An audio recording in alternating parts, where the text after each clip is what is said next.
आओ बच्चों, पाठ 6 पार नजर के। इसको पढ़ने से पहले आपको बताएं, पार नजर का मतलब क्या है? नजरों से दूर, जिसे हम देख ना सके उसे पार नजर के कहते हैं। इसमें इस पाठ में एक छोटू है, उसका जिक्र किया गया है, जो कि बहुत छोटा है और वो यहाँ धरती पर नहीं रहता है, वो मंगल ग्रह पर रहता है, जिसे कि हम लाल ग्रह भी कहते हैं। आओ इसे पढ़ें। वह एक सुरंगनुमा रास्ता था। आम आदमी के लिए इस रास्ते से होते हुए जाने की मनाही थी। वो कैसा रास्ता था बच्चों? सुरंगनुमा। और उसमें आम आदमी के जाने के लिए क्या थी? मनाही थी। लेकिन छोटू ने एक दिन अपने पापा का सिक्योरिटी पास लिया और जा पहुंचा सुरंग में। छोटू ने क्या किया बच्चों? अपने पापा का सिक्योरिटी पास लिया और वो जा पहुंचा सुरंग में। फिर क्या हुआ? छोटू, कितनी बार कहा है तुमसे कि उस तरफ मत जाया करो। फिर पापा क्यों जाते हैं उस तरफ रोज रोज? उसने क्या क्वेश्चन किया? जब छोटू को बोला कि उस तरफ नहीं जाते हैं तो पापा को क्यों जाते हैं, उसने ये कहा कि रोज रोज पापा फिर क्यों जाते हैं? पापा को काम पर जाना होता है। रोज जाना, यही वार्तालाप हुआ करता था। ये रोज ही यही बात हुआ करती थी। छोटू की माँ और छोटू के बीच यही बात रोज होती थी। उस तरफ एक सुरंगनुमा रास्ता था और छोटू के पापा इसी रास्ते से होते हुए काम पर जाया करते थे। आम आदमी के लिए इस रास्ते से जाने की मनाही थी। चंद चुनिंदा लोग ही इस सुरंगनुमा रास्ते का इस्तेमाल कर सकते थे और छोटू के पापा इन्हीं चुनिंदा लोगों में से एक थे। आज छुट्टी थी और छोटू के पापा घर ही पर आराम फरमा रहे थे। क्या कर रहे थे? छुट्टी का दिन था, आराम फरमा रहे थे। नजर बचाकर, नजर बचाकर का मीनिंग है, अर्थ है ऐसा काम करना कि दूसरों को पता ना चले। नजर बचाकर चोरी छिपे छोटू ने पापा का सिक्योरिटी पास हथियार ही लिया और चल दिया सुरंग की तरफ। वैसे तो उसकी पूरी कॉलोनी ही जमीन के नीचे बसी थी। यह जो सुरंगनुमा रास्ता था, अंदर दिए जल रहे थे। क्या थे अंदर बच्चों? दिए जल रहे थे और प्रवेश करने से पहले एक बंद दरवाजे का सामना करना पड़ता था। दरवाजे में एक खांचा बना हुआ था। छोटू ने खांचे पर काट डाला, तुरंत दरवाजा खुल गया। छोटू ने सुरंग में प्रवेश किया। अंदर वाले खांचे में सिक्योरिटी पास आ पहुंचा था। सिक्योरिटी पास आ पहुंचा था, उसे उठा लिया। कार्ड उठाते ही दरवाजा बंद हुआ। छोटू ने चारों तरफ नजर दौड़ाई। नजर दौड़ाई मतलब चारों तरफ देखा। सुरंगनुमा वह रास्ता ऊपर की तरफ जाता था, यानी जमीन के ऊपर का सफर कर आने का मौका मिल गया था। मगर कहाँ? मौका हाथ लगते ही फिसल गया। मौका हाथ लग के ही फिसल गया का मतलब है अवसर ना मिल पाना, मौका अवसर नहीं मिल पाना। सुरंग में जगह जगह लगाए निरीक्षण यंत्रों की जानकारी छोटू को नहीं थी। जगह जगह जो निरीक्षण लगाए गए थे ना यंत्र, उसकी उसको जानकारी नहीं थी। मगर छोटू के प्रवेश करते ही पहले निरीक्षण यंत्र में संदेहास्पद स्थिति दर्शाने वाली हरकत हुई। इतने छोटे कद का व्यक्ति सुरंग में कैसे आया? दूसरे निरीक्षण यंत्र ने तुरंत छोटी की तस्वीर खींच ली। किसी एक नियंत्रण केंद्र में इस तस्वीर की जांच की गई और खतरे की सूचना दी गई। इन सारी गतिविधियों से अनजान छोटू आगे बढ़ रहा था। तभी जाने कहां से सिपाही दौड़े चले आए, छोटू को पकड़ वापस घर छोड़ा। घर पर माँ छोटू का इंतजार कर रही थी। बस अब छोटू की खैरियत ना थी, खैरियत ना थी, कुशलता ना थी। छोटू के पापा ना होते तो छोटू का बचना मुश्किल था। छोड़ो भी, मैं इसे समझ दूंगा, समझा दूंगा सब, फिर वह ऐसी गलती कभी नहीं करेगा। पापा ने छोटू को बचा लिया। बोले, छोटू, मैं जहाँ काम करता हूँ ना, वह क्षेत्र जमीन से ऊपर है। आम आदमी वहां नहीं जा सकता क्योंकि वहां के माहौल में जी ही नहीं सकता। तो फिर आप कैसे जाते हैं वहां? छोटू का सवाल लाजमी था। लाजमी था मतलब अनिवार्य था। इसका मीनिंग है अनिवार्य था, अर्थ मैं वहां एक खास किस्म का स्पेस सूट पहनकर जाता हूँ। पिता ने क्या बोला छोटू को? मैं एक खास किस्म का स्पेस सूट है जो पहनकर जाता हूँ। इस स्पेस सूट से मुझे ऑक्सीजन मिलता है जिससे मैं सांस ले सकता हूँ। इसे स्पेस सूट की वजह से बाहर की ठंड से मैं अपने आप को बचा सकता हूँ। खास किस्म के जूते की वजह से जमीन के ऊपर मेरा चलना मुमकिन होता है। जमीन के ऊपर चलने फिरने के लिए हमें एक विशेष प्रकार का परीक्षण दिया जाता है। छोटू सुन रहा था। पापा आगे बताने लगे, एक समय था जब हम मंगल ग्रह पर सभी लोग जमीन के ऊपर ही रहते थे, बगैर किसी तरह के यंत्रों की मदद के, बगैर किसी खास किस्म के पोशाक के। हमारे पुरखे जमीन के ऊपर रहा करते थे, लेकिन धीरे धीरे वातावरण में परिवर्तन आने लगा। कई तरह के जीव धरती पर रहा करते थे, एक के बाद एक सब मरने लगे। इस परिवर्तन की जड़ में था सूरज में हुआ परिवर्तन। ये किस परिवर्तन से हुआ था? जो सूरज में परिवर्तन हुआ था, ये सब उसकी ही वजह से हुआ था। सूरज से हमें रोशनी मिलती है, उष्णता मिलती है। उष्णता किसे कहते हैं? इसका अर्थ है गर्मी। इन्हीं तत्वों से जीवों का पोषण होता है। ठीक है। सूरज में परिवर्तन होते ही यहाँ का प्राकृतिक संतुलन बिगड़ गया। जैसे ही सूर्य में परिवर्तन हुआ तो क्या हुआ? प्राकृतिक संतुलन बिगड़ गया। प्रकृति के बदले में रूप का सामना करने में यहाँ के पशु पक्षी, पेड़ पौधे, अन्य जीव अक्षम साबित हुए। ठीक है। केवल हमारे पूर्वजों ने इस स्थिति का सामना किया। कहते हैं केवल हमारे ही पूर्वज से जो इस स्थिति का सामना किया। अपने तकनीकी ज्ञान के आधार पर हमने जमीन के नीचे अपना घर बना लिया। तकनीकी ज्ञान था ना, उस ज्ञान के कारण जमीन के नीचे घर बना लिया। जमीन के ऊपर लगे विभिन्न यंत्रों के सहारे हम सूर्य शक्ति, सूरज की रोशनी और गर्मी का इस्तेमाल करते आ रहे हैं। उन्हीं यंत्रों के सहारे हम यहाँ जमीन के नीचे जी रहे हैं। यंत्र सुचारू रूप से चलते रहे, इसके लिए बड़ी सतर्कता बरतनी पड़ती थी। मुझ जैसे कुछ चुनिंदा लोग इन्हीं यंत्रों का ध्यान रखते हैं। बड़ा हो जाऊंगा तो मैं भी यही काम करूंगा। छोटू ने अपनी मंशा जाहिर की। मंशा का मीनिंग है इच्छा। इसका अर्थ है इच्छा। बिल्कुल, मगर उसके लिए खूब पढ़ना होगा। माँ और पापा की बात सुननी होगी। माँ ने कहा। दूसरे दिन छोटू के पास पापा काम पर चले गए। देखा तो कंट्रोल रूम का वातावरण बदला बदला सा था। शिफ्ट खत्म कर घर जा रहे थे। स्टाफ के प्रमुख ने टीवी स्क्रीन की तरफ इशारा किया। स्क्रीन पर एक बिंदु झलक रहा था। वह बताने लगा यह कोई आसमान का तारा है, क्योंकि कंप्यूटर से पता चल रहा है कि यह अपनी जगह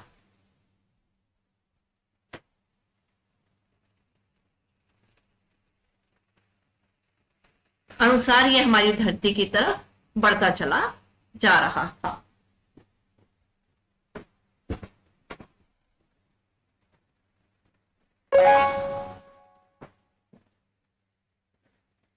बाहर नजर के अंतरिक्ष यान तो नहीं है। छोटू के पापा ने अपना संदेह प्रकट किया। संदेह हमें भी है, आप अब इस पर बराबर ध्यान रखिएगा। छोटू के पापा सोच में डूब गए। क्या सचमुच अंतरिक्ष यान होगा? कहां से आ रहा होगा? सौर मंडल में हमारी धरती के अलावा और कौन सा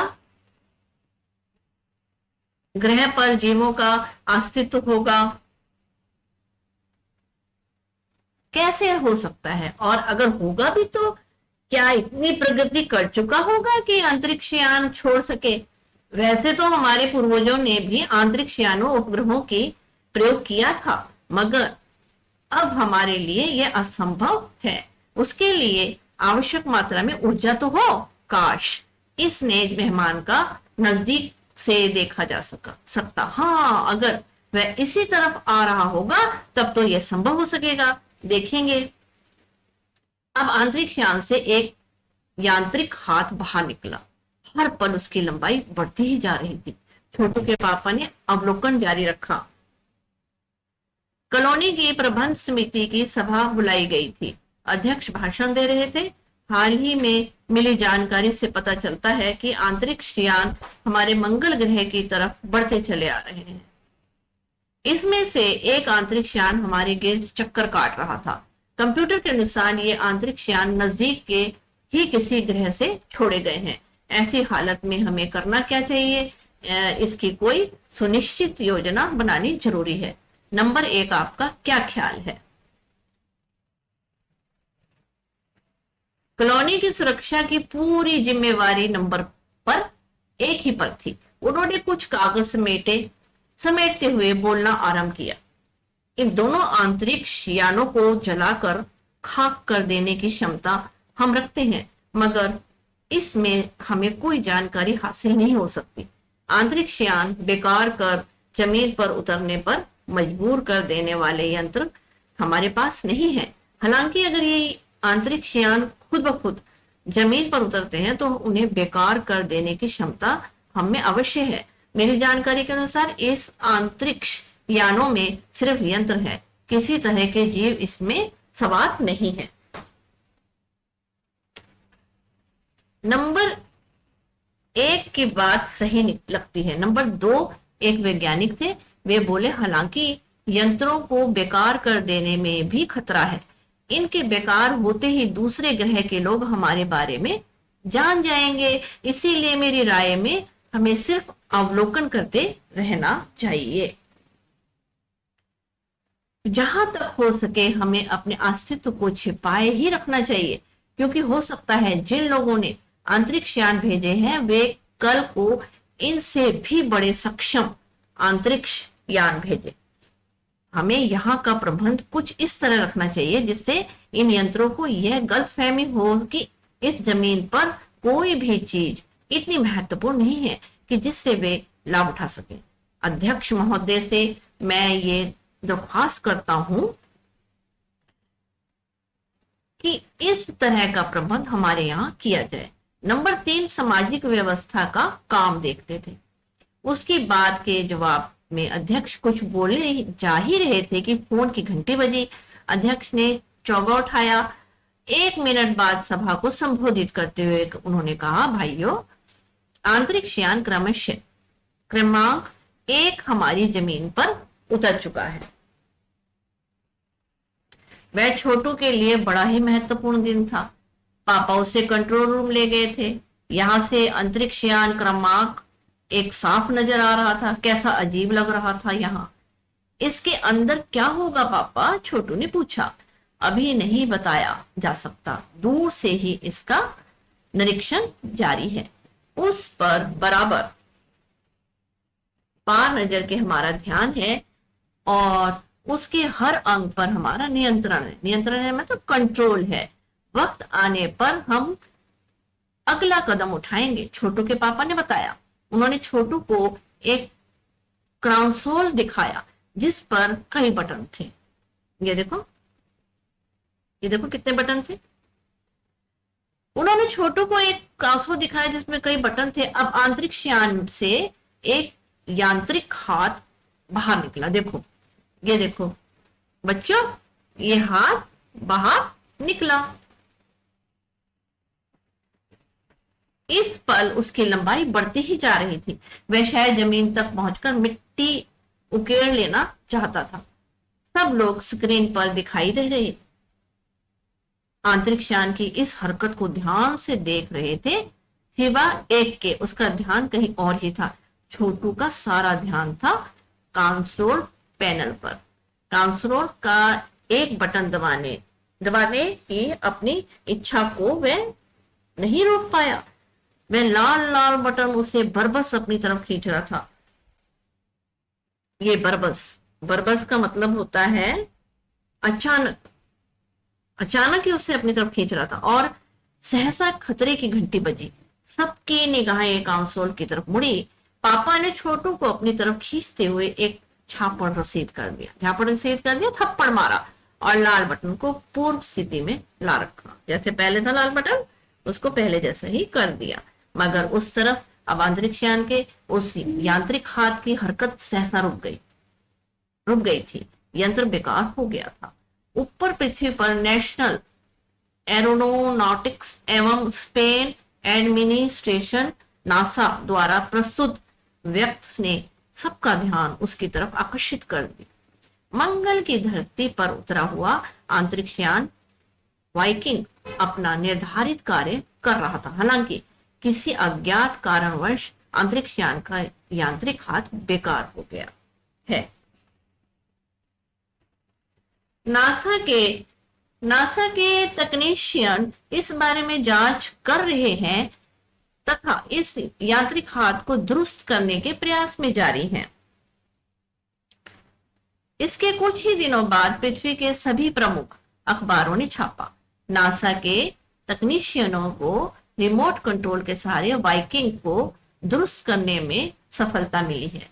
यांत्रिक हाथ ने अब मंगल की मिट्टी के विभिन्न नमूने इकट्ठे करने का काम आरंभ कर दिया है। पृथ्वी के वैज्ञानिक मंगल की इस मिट्टी का अध्ययन करने के लिए बड़े उत्सुक थे। देखो बच्चों, उत्सुक का मतलब होता है तत्पर थे। उन्हें उम्मीद थी कि इस मिट्टी के अध्ययन से इस बात का पता लगाया जा सकेगा कि क्या मंगल ग्रह पर भी पृथ्वी की ही तरह जीव सृष्टि का अस्तित्व है। यह प्रश्न आज भी एक रहस्य है। तो बच्चों, इसे लिखा है जयंत विष्णु नालिकर ने और मराठी अनुवाद है ये रेखा देशपांडे का। बच्चों, पहले आप प्रश्न अभ्यास की तरफ जाने से पहले आप शब्द अर्थ की तरफ थोड़ा सा ध्यान दें। नजर बचाकर, इसका अर्थ है काम को ऐसे करना कि दूसरों को पता ना चले। नजर दौड़ाना, इसका अर्थ है देखना। मौका हाथ से फिसलना, इसका अर्थ है अवसर ना मिल पाना। खैरियत, इसका अर्थ है कुशलता। लाजमी, इसका अर्थ है अनिवार्य। उष्णता, इसका अर्थ है गर्मी। मंशा, इसका अर्थ है इच्छा। आडिंग, इसका अर्थ है एक स्थान पर स्थित रहना। प्रबंध समिति, इसका अर्थ है प्रबंध करने वाली सभा। बरबस, इसका अर्थ है अचानक। उत्सुक, इसका अर्थ है तत्पर। जो मैंने आपको ये शब्द अर्थ बताए हैं, जब मैं बोल रही हूं बच्चों, अपनी कॉपी में उसे उतार लो और हो सके तो इसके वाक्य भी बनाओ।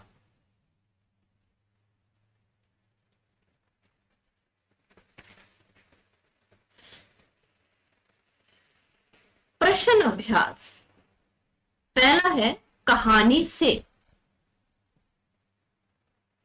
पहला, छोटू का परिवार कहाँ रहता था?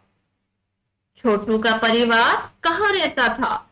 इसका उत्तर देते हैं, छोटू का परिवार मंगल ग्रह पर जमीन के नीचे बनी एक कॉलोनी में रहता था। उत्तर फिर से दोहराते हैं, छोटू का परिवार मंगल ग्रह पर जमीन के नीचे बनी एक कॉलोनी में रहता था।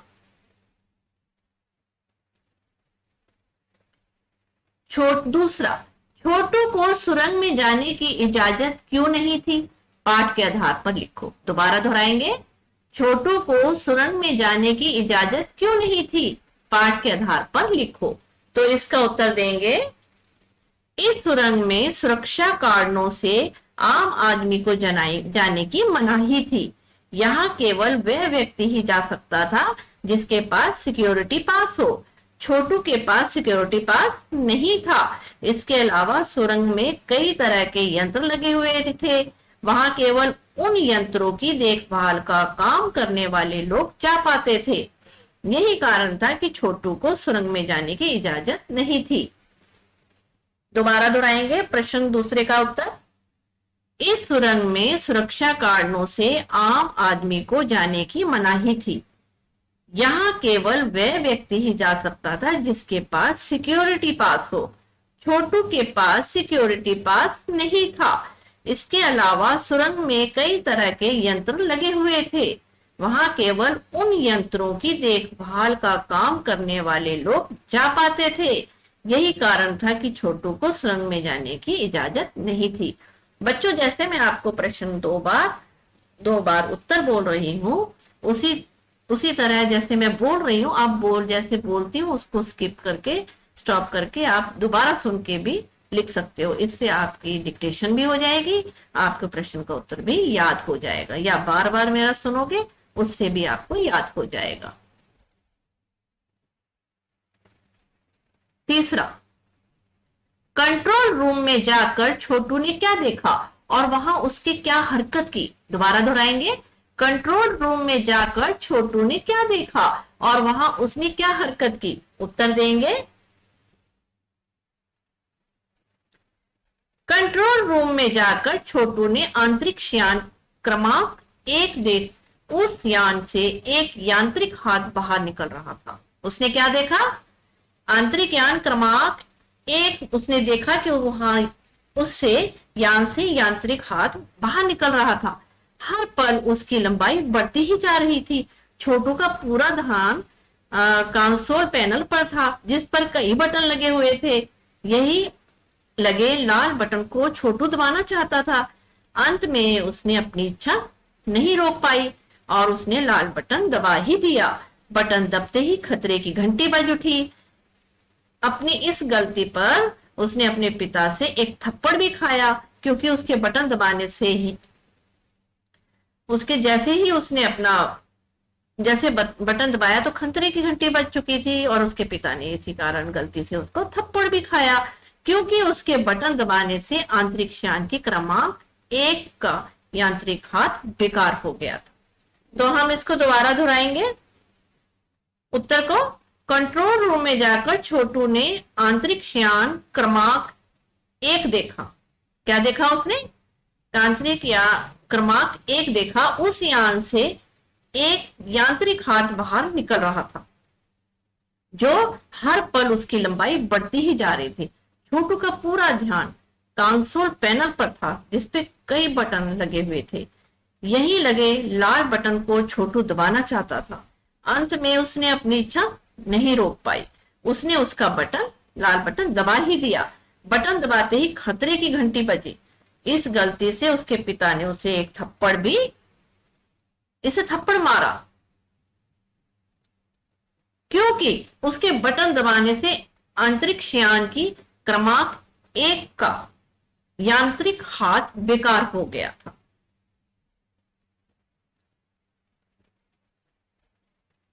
अगला प्रश्न 4।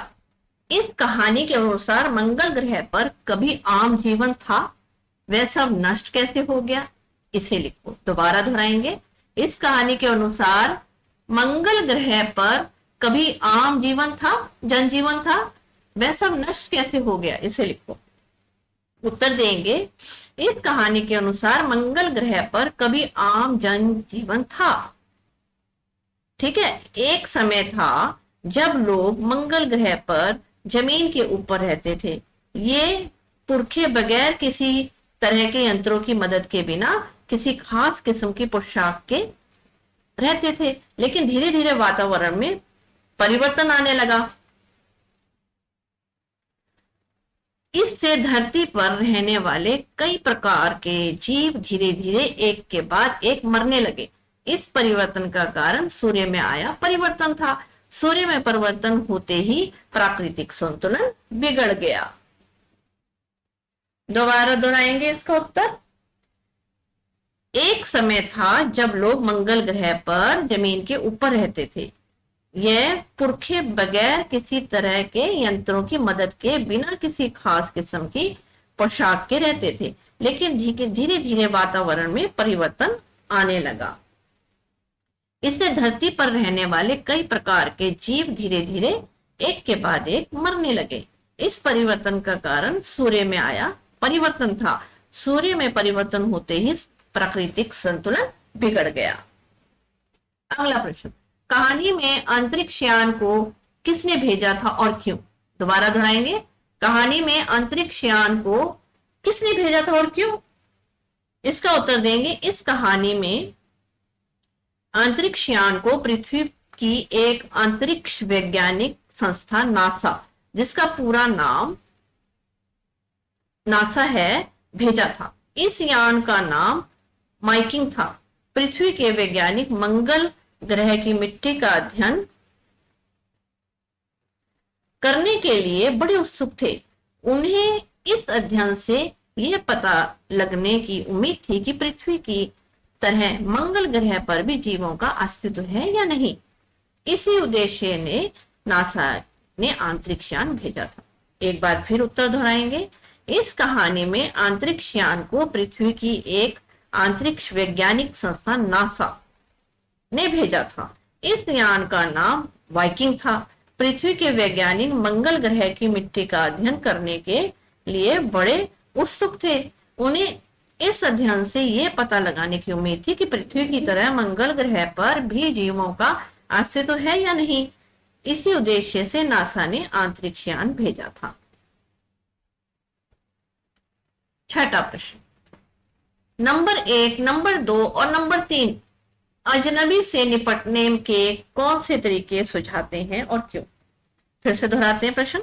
नंबर 1, नंबर 2 और नंबर 3 अजनबी से निपटने के कौन से तरीके सुझाते हैं और क्यों? उत्तर देंगे, नंबर 1, नंबर 2। नंबर 1 का कहना था कि इस अजनबी यान में केवल यंत्र है। नंबर 1 का क्या कहना था कि इस अजनबी यान में केवल यंत्र है। हम सबको स्पेस में खत्म करने की क्षमता रखते हैं, मगर इससे फिर कोई जानकारी हासिल नहीं होगी। जमीन पर उतरने को मजबूर करने के लिए यंत्र हमारे पास नहीं है। यदि वह खुद ब खुद जमीन पर उतर जाए तो हम इसे बेकार करने की क्षमता रखते हैं। नंबर 2 वैज्ञानिक थे। उन्होंने उन यानों को बेकार न करने का सुझाव दिया। उनका विचार था कि उन्हें बेकार कर देने से दूसरे ग्रह के लोग हमारे बारे में जान जाएंगे। जिन लोगों से अंतरिक्ष यान भेजे हैं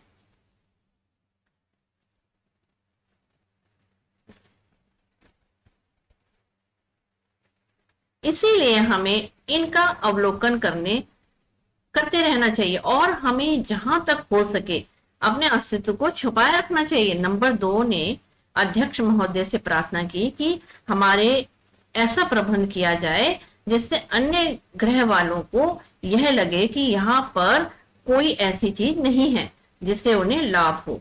नंबर 3 अध्यक्ष थे और उनका दायित्व सामाजिक व्यवस्था की देखभाल करना था। दोबारा दोहराएंगे इसका उत्तर। नंबर 1 का कहना था कि इस अजनबी यान में केवल यंत्र है। हम इसको स्पेस में खत्म करने की क्षमता रखते हैं, मगर इससे फिर कोई जानकारी हासिल नहीं होगी। जमीन पर उतरने के लिए मजबूर करने के लिए यंत्र हमारे पास नहीं है। यदि वह खुद ब खुद जमीन पर उतर जाए तो हम इसे बेकार करने की क्षमता रखते हैं। नंबर 2 का क्या था वैज्ञानिक? उन्होंने उन यानों को बेकार न करने का सुझाव दिया। उनका विचार था कि उनके बेकार कर देने से दूसरे ग्रह के लोग हमारे बारे में जान जाएंगे।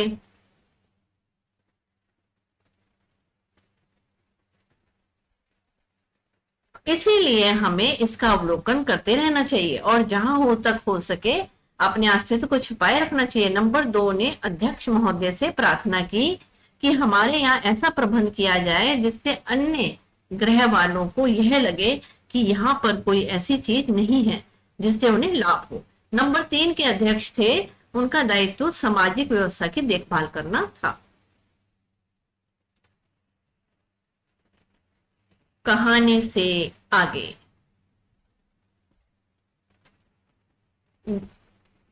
Dilip M Salvi, Jayant Vishnu Narlikar, Isaac Asimov, Arthur Clarke. ऊपर दिए गए लेखकों की आंतरिक संबंधी कहानियां इकट्ठी करके पढ़ो और एक दूसरे को सुनाओ। इन कहानियों में कल्पना क्या है और सच क्या है, इसे समझने की कोशिश करो। कुछ ऐसी कहानियां छांट कर निकालो जो आगे चलकर सच साबित हुई हो। तो इसका उत्तर देते हैं बच्चों।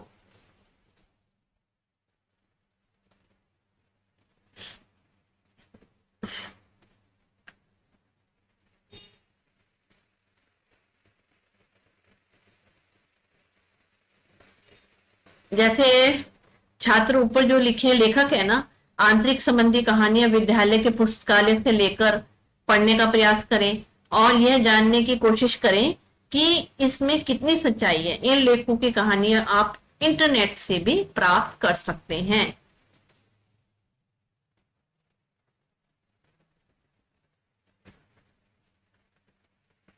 प्रश्न 2, इस पाठ से आंतरिक ज्ञान अजनबी बनकर आता है। अजनबी शब्द पर सोचो। इंसान भी कई बार अजनबी माना जाता है और कोई जगह या शहर भी।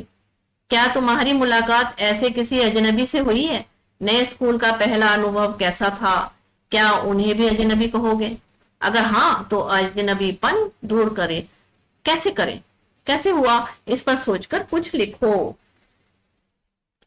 तो बच्चों इसका उत्तर है हाँ, नए विद्यालय में हमारी मुलाकात ऐसे व्यक्ति से हुई है जिसे हमें नहीं जानते। फिर बातचीत करके हमने एक दूसरे के विषय में जाना समझा और हमारा अजनबीपन खत्म हो गया। नए विद्यालय में अपना अनुभव बहुत अच्छा था। मैं किसी भी छात्र या अध्यापक से परिचित नहीं था। मैंने अपने ही उम्र के एक लड़के से बातचीत करके इस अजनबीपन को दूर किया।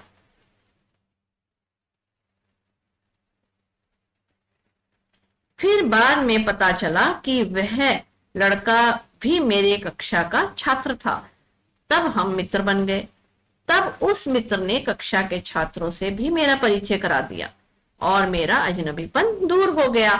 इस प्रकार जब धीरे धीरे हम रोज उससे मिलने लगते तो हमें उसके करीब जाते रहते और उससे हमारी जान पहचान बढ़ गई। इसका उत्तर दोबारा दोहराएंगे। हाँ, नए विद्यालय में हमारी मुलाकात एक ऐसे व्यक्ति से हुई जिसे मैं नहीं जानता था। फिर बातचीत करने से मुझे पता लगा, उसके विषय में समझा और अजनबीपन खत्म हो गया। नए विद्यालय का पहला अनुभव बहुत अच्छा था। मैं किसी भी छात्र या अध्यापक से परिचित नहीं था। मैंने अपने ही आयु एक लड़के से बातचीत करके अपने अजनबीपन को दूर किया। फिर बाद में पता चला वह लड़का भी मेरी कक्षा का छात्र था। तब हम मित्र बन गए। तब उस मित्र ने कक्षा के छात्रों से भी मेरा परिचय कराया।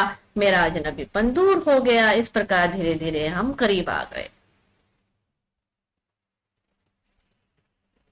अनुमान और कल्पना।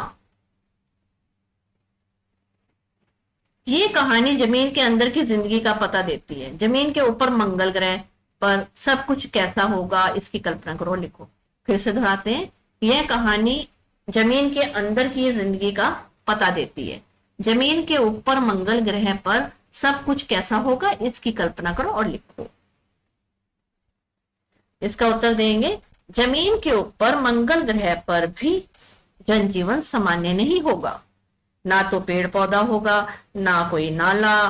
मंगल ग्रह पर जिधर भी देखें उधर ही पठारी भूमि, रेगिस्तान और मिट्टी के पहाड़ होंगे। वहां किसी प्रकार का जीवन नहीं होगा। प्राणवायु की कमी होगी, सर्दी बहुत अधिक होगी, पानी की भी किल्लत होने की संभावना है। इस कारण यंत्रों की सहायता से भी जाना जा सकता है। जिस प्रकार जमीन के अंदर मनुष्य विभिन्न यंत्रों के सहारे रहता है, उसी प्रकार उसे वहां रहने के लिए भी विभिन्न यंत्रों की सहायता लेनी पड़ेगी। क्योंकि मंगल ग्रह पर सूर्य का ऊर्जा शक्ति न होने के कारण प्राकृतिक संतुलन नहीं होगा। वहां सामान्य आदमी नहीं रह सकता। इसका उत्तर दोबारा दोहराएंगे। जमीन के ऊपर मंगल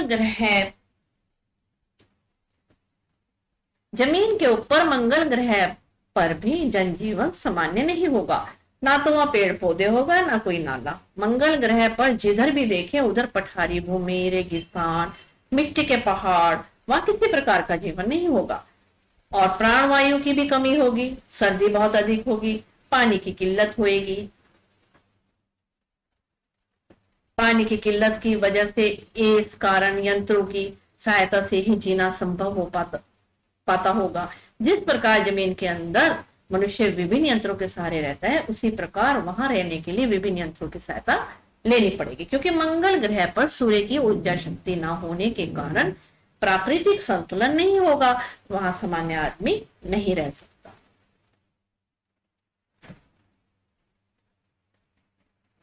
अगला, मान लो कि तुम छोटू हो और यह कहानी किसी को सुना रहे हो, तो कैसे सुनाओगे? सोचो। और मैं शैली में यह कहानी सुनाओ। फिर से दोहराएंगे, मान लो कि तुम छोटू हो और यह कहानी किसी को सुना रहे हो, तो कैसे सुनाओगे? सोचो। और मैं शैली भी यह कहानी सुनाओ। उत्तर, मेरा घर जमीन के नीचे बनी कॉलोनी में है।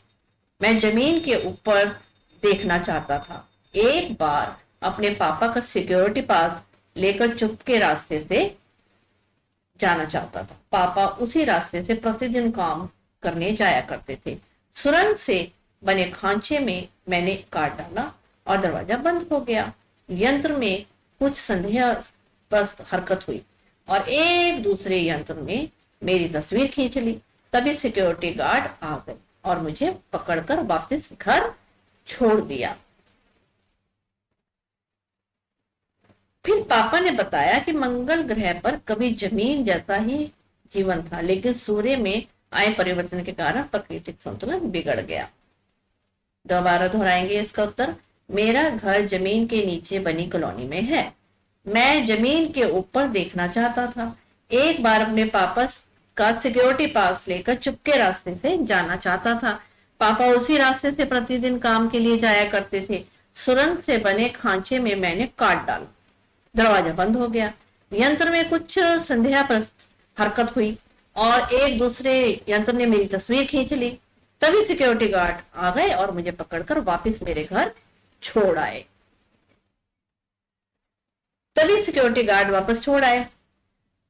फिर पापा ने बताया कि मंगल ग्रह पर कभी जमीन जैसा ही जीवन था, लेकिन सूर्य के परिवर्तन से प्राकृतिक संतुलन बिगड़ गया था।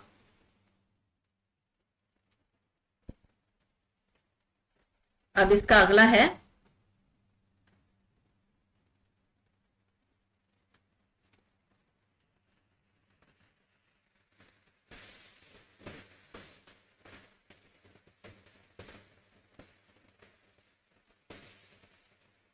भाषा की बात। वार्तालाप शब्द वार्ता जमा प्लस आलाप के योग से बना है। यहां वार्ता के अंत का आ और आलाप के आरंभ का आ मिलने से जो परिवर्तन हुआ है उसे संधि कहते हैं। जो ये परिवर्तन हुआ है ना, जैसे वार्तालाप शब्द वार्ता प्लस आलाप के आयोग से बना है, यहाँ वार्ता का अंत का, ये देखो वार्ता के अंत का ये वाला आ है ना, ये बड़ा आ, और आलाप के आरंभ का आ, और ये आलाप का ये भी बड़ा आ है। आ मिलने से परिवर्तन हुआ है, उसे संधि कहते हैं। नीचे लिखे कुछ शब्दों में किन शब्दों की संधि है? अब यहाँ पे शिष्टाचार है, श्रद्धांजलि है, दिनांक है, उत्तरांचल है, सूर्यास्त है, अल्पाहार है। इसका हमने अब करना है, इसे संधि कहते हैं, संधि विच्छेद कहते हैं। जैसे पहले इसका करते हैं शिष्टाचार। तो हमने क्या करना है बच्चों, हमने जो ये टा को आ लगा है ना, आ की मात्रा, इसको हमने नहीं करना है, क्योंकि पहले ऊपर समझा ना आपने, उसके अनुसार शिष्ट लिखना है, सिर्फ शिष्ट। तो प्लस क्या करना है, ये जो आ की मात्रा है इसको क्या बनाएंगे, आ, बड़ा आ चार, शिष्ट प्लस आचार। ठीक है। उसी प्रकार श्रद्धांजलि, तो इसको हमने क्या करना है, इसके नीचे धा लगा हुआ है, तो इसको हमने क्या करना है, और ये जो जा है इसमें कोई मात्रा नहीं है, इसलिए यहां पे हम करेंगे श्रद्धा प्लस अंजलि। अगला दिनांक, तो हमने इसको क्या करना है, दिन ये वाला लेना है, और यहां पे आके मात्रा है तो क के आगे कोई मात्रा वाला नहीं है, तो हमने क्या लिखना है यहाँ पे, दिन जमा अंक। ठीक है। उत्तरांचल को कैसे करेंगे, उत्तर लिखेंगे प्लस अंचल। सूर्यास्त को कैसे करेंगे, सूर्य जमा अस्त, संधि विच्छेद है। अल्पाहार को कैसे करेंगे, अल्प प्लस आहार। इस तरीके से ये कंप्लीट हुआ। दूसरा प्रश्न, कार्ड उठाते ही दरवाजा बंद हुआ। यह बात हम इस तरीके से भी कह सकते हैं, जैसे ही कार्ड उठाया दरवाजा बंद हो गया। इस तरीके से भी कह सकते हैं ना इस बात को बच्चों। आगे देखते हैं। ध्यान दो कि दोनों वाक्यों में क्या अंतर है। ऐसे वाक्यों के 3 जोड़े तुम स्वयं सोच कर लिखो। अब हमने ये स्वयं सोच के लिखने 3 वाक्य। जैसे बच्चों ध्यान से सुनो। नंबर 1, शिक्षक के आते ही शोर बंद हो गया। तो हम इसको ऐसे भी लिख सकते हैं, जैसे ही शिक्षक आए शोर बंद हो गया। दूसरा, चोर के जाते ही पुलिस आई। इसको हम ऐसे भी लिख सकते हैं, जैसे ही चोर गया पुलिस आ गई। तीसरा, घर पहुंचते ही बिजली चली गई। जैसे ही घर पहुंचा बिजली चली गई। छोटू ने चारों तरफ नजर दौड़ाई। छोटू ने चारों तरफ देखा। उपयुक्त वाक्यों में समानता होते हुए भी अंतर है। मुहावरे वाक्यों में विशिष्ट अर्थ देते हैं। ऐसा ही मुहावरा पहली पंक्ति से दिखाई देता है। पहली पंक्ति से दिखाई देता ना, चारों तरफ नजर दौड़ाई, मुहावरा की पंक्ति दिखाई देती है। नीचे दिए गए वाक्यांशों में नजर के साथ अलग अलग क्रियाओं का प्रयोग हुआ है, जिसमें मुहावरे बने हैं। इनके वाक्यों में प्रयोग बनाओ। तो इनका हमने क्या करना है, वाक्यों में प्रयोग बनाना है।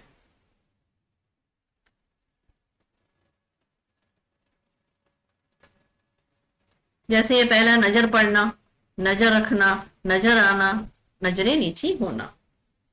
इसका वाक्य बनाएंगे, नजर पड़ना पहले का। मेले में अचानक मेरी नजर राम पर पड़ी।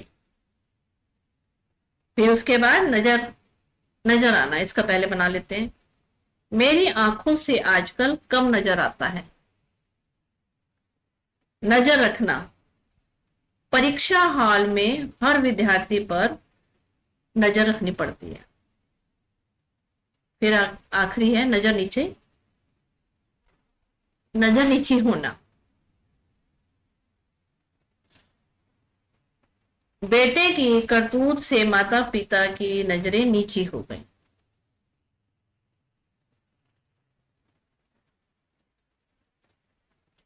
चौथा, नीचे एक ही शब्द के 2 रूप दिए गए हैं। एक संज्ञा है, दूसरा विशेषण है। वाक्य बनाकर समझो और बताओ कि इनमें से कौन सा शब्द संज्ञा है और कौन सा विशेषण। आकर्षक, आकर्षण। प्रभाव, प्रभावशाली। प्रेरणा, प्रेरक। प्रतिभाशाली, प्रतिभा।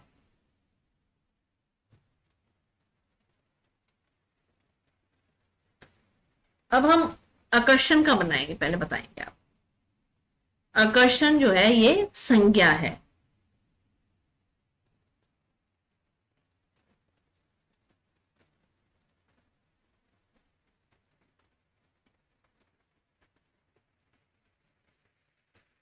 सॉरी, आकर्षण जो है ये संज्ञा है। इसका वाक्य बनाएंगे, इस तस्वीर में बहुत आकर्षण है। अब हम सेकंड लेंगे, प्रभाव और प्रभावशाली। प्रभाव एक संज्ञा है और प्रभावशाली विशेषण है। ये प्रभाव संज्ञा है और प्रभावशाली विशेषण है। इसका आप वाक्य बनाएंगे प्रभाव का। उसका अपने क्षेत्र में प्रभाव है। प्रभावशाली का, वह इस क्षेत्र के प्रभावशाली व्यक्ति हैं। अब जो प्रेरणा है ये संज्ञा है और प्रेरक क्या है, विशेषण है। तो अब प्रेरणा का बनाएंगे, महान लोगों की कथाएं हमें प्रेरणा देती हैं। प्रेरक का बनाएंगे, महान लोगों की कथाएं प्रेरक होती हैं। और प्रतिभाशाली क्या है, ये विशेषण है और प्रतिभा संज्ञा है। प्रतिभाशाली का बनाएंगे, नेहा प्रतिभाशाली है। और प्रतिभा का बनाएंगे, नेहा में प्रतिभा है।